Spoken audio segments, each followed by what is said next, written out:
Assalamualaikum warahmatullahi wabarakatuh. Selamat sore untuk para ojol, bro and sis dimanapun kalian berada.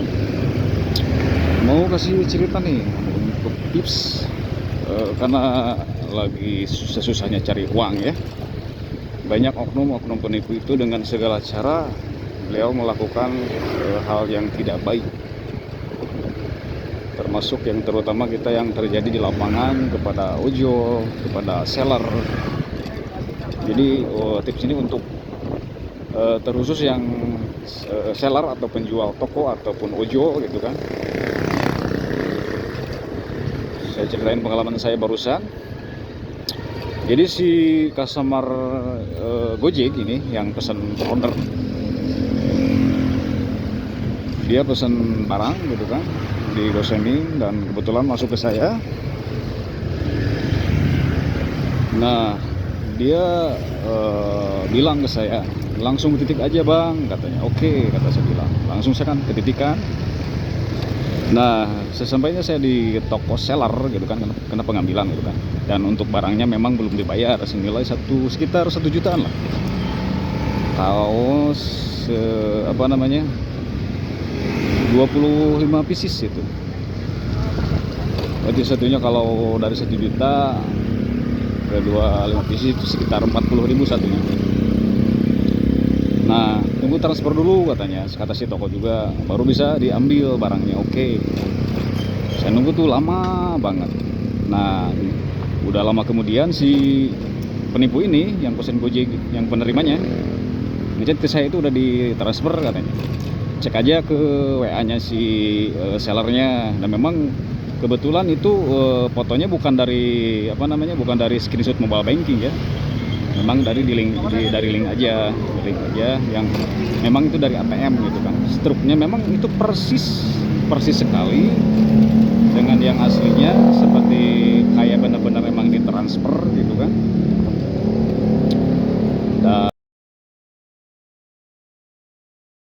Dan akhirnya memang si seller pun percaya kalau itu memang transferan betul gitu kan. Setelah itu si seller ya kasihlah barang buat diantar sama saya gitu kan. Oke, saya ambil, saya antar. Ketika saya sampai udah di di titik penerima gitu, tiba-tiba bukan tiba-tiba, maksudnya udah lama banget gitu, saya chat gak dibales, di telepon dia dari aplikasi Gojek pun nggak dibalas-balas gitu, susah gitu, lama banget.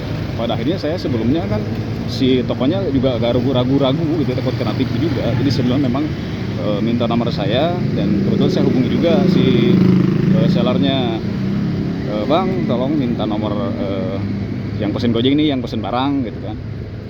Jadi kasih tuh, dan kebetulan di HP saya itu kan terinstall Get Kontak gitu kan. Jadi pas begitu telepon biasa itu otomatis muncul untuk namanya katanya penipu apa sih ya, penipu kecil-kecilan lah itu, anak bawang lah intinya sih gitu. Apa aja kalau saya ngomongnya agak belepotan, malum baru belajar ngeplog, dan memang bukan bukan belajar juga ini, saya ngomong ngada-ngadain, ampun paralum gitu ya,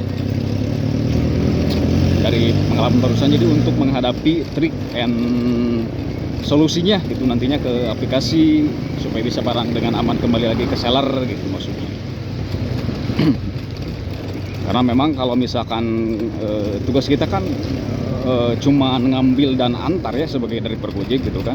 Nanti kalau misalkan dari pengalaman sebelumnya juga itu kan HP yang waktu itu, karena udah posisinya HP-nya udah diambil sama penipunya gitu ya, maksudnya diterima, dan saya juga dibayar oleh penipunya untuk ongkirnya maksudnya.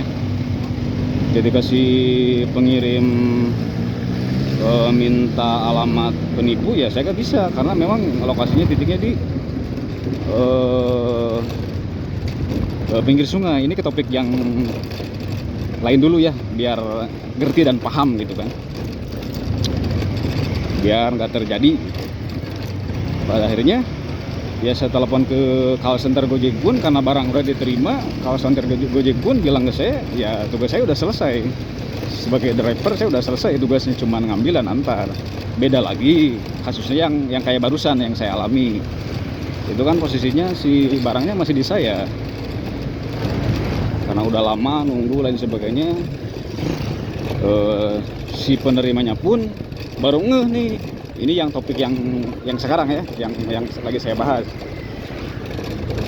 Katanya, "Bang, ini transfernya gak ada loh." Gitu. Di ATM juga, karena kebetulan dia gak pakai M-banking, jadi dia harus cek dulu ke ATM gitu kan. Repot juga saya nunggunya kan. Perlu ada si penipunya datang gitu. Pada akhirnya ada buktinya memang belum ada masuk transfer. "Bang, ini tolong kirim lagi aja barangnya ke sini."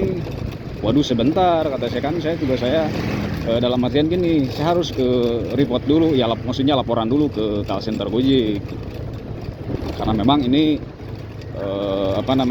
barangnya kan udah saya pick up gitu kan, nggak bisa saya main selesaiin gitu aja. Kalau nggak ada laporan nanti saya bisa kena suspend atau bisa sampai putus mitra gitu kan. Tiba-tiba ngembaliin ini diselesain gitu kan, nggak bisa.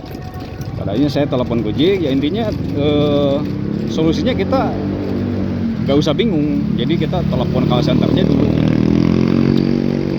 Memang harus dia pulsa, kalau bisa ya kita maketin yang sepaket aja sama telepon gratis sama operator gitu kan, biar bisa kepake juga ke telepon ke call center Gojek gitu kan. Dan saya telepon ke call center Gojek begini-begini, dan memang saya jelaskan kronologinya bahwa ini penipuan, yang pesen Gojek itu penerima, dan untuk biaya transfernya itu palsu, kirim transaksi palsu lah intinya. Dan si call center Gojek pun bilang ke saya, "Ya udah, itu kan Bapak udah di titik di pengantaran, ya sudah Bapak kembalikan dulu itu barang ke seller." Lah kata saya, "Gimana? Ini kan yang pesen Gojeknya kan penerima, penipu gitu kan. Ya udah, pokoknya Bapak kesana aja dulu, nanti dibantu penyelesaian.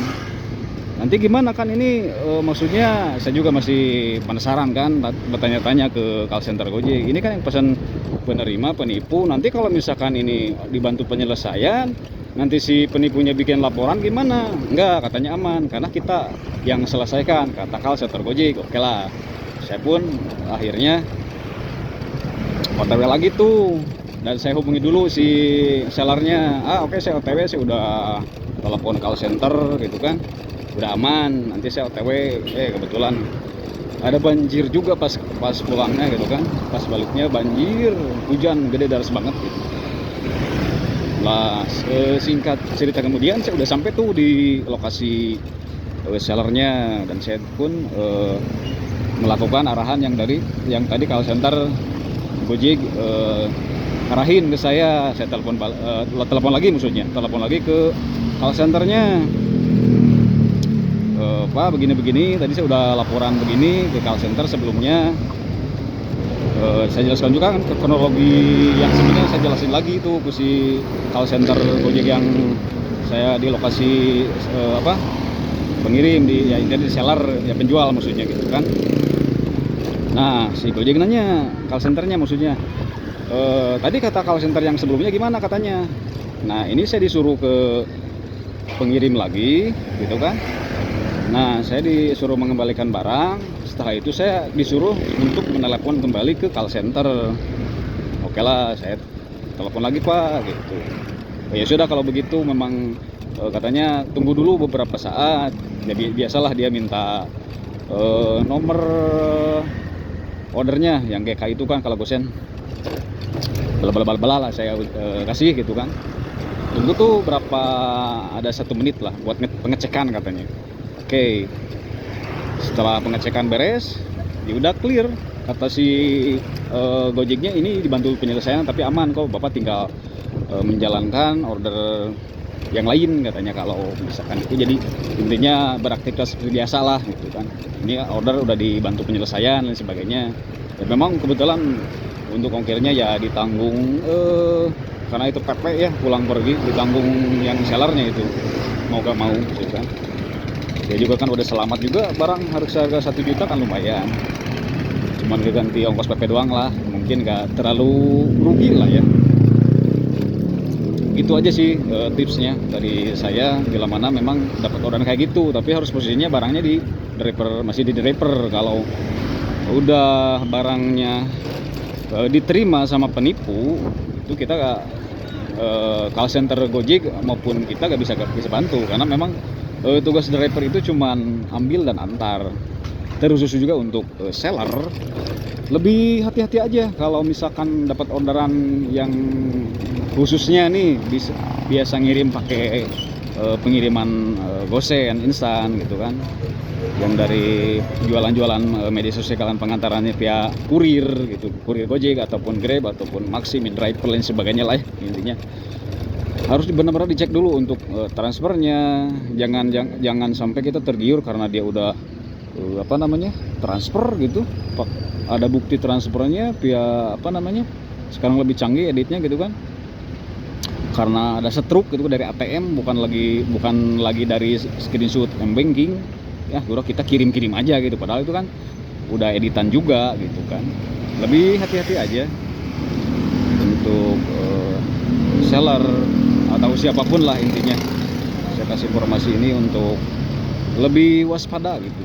Soalnya kan di zaman sekarang tuh cari uang susah gitu kan, dan para oknum-oknum itu ya lebih gimana caranya supaya dapat uang gitu kan, walaupun itu secara tidak baik gitu kan.